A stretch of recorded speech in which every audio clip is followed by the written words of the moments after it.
Hello students, I hope you all are good and fine. So let's get into the question.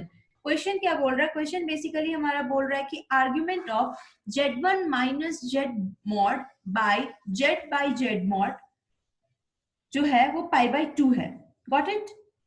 और z minus Z mod minus z1 का जो mod है वो 3 है.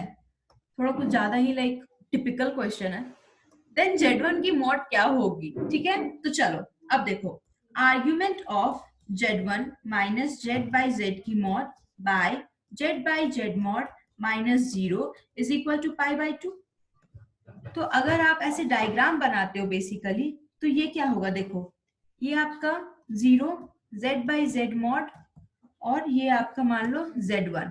ठीक है, ये आपका होगा 90 डिग्री. ये आप a b c.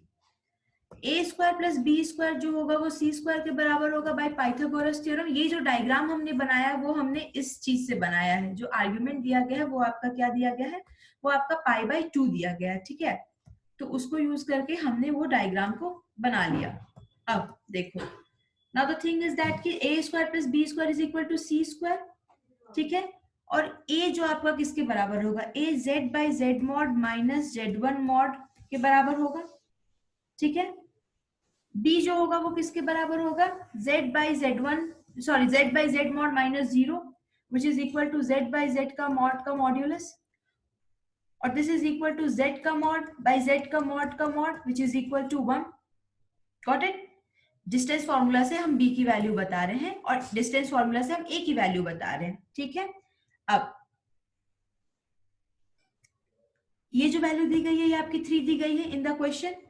ठीक है, तो हम सी स्क्वायर निकालते. C square is equal to what? A square plus B square. तो सी स्क्वायर जो आएगा वो क्या आएगा? 9 plus 1 which is equal to 10. ठीक है, और सी की वैल्यू क्या होगी? z1 माइनस 0 की मॉड. Got it? मतलब z1 की मॉड, और z1 की मॉड क्या आ रही है? Under root 10. So the correct option will be सी.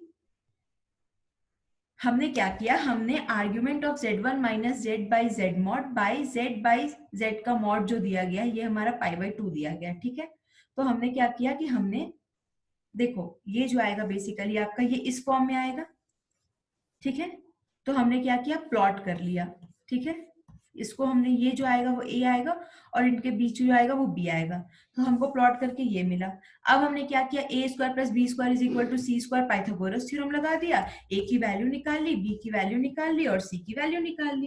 तो करेक्ट ऑप्शन हमको क्या मिल गया? करेक्ट ऑप्शन हमको अंडर रूट 10 मिल गया. I hope you understand the video. Thank you so much.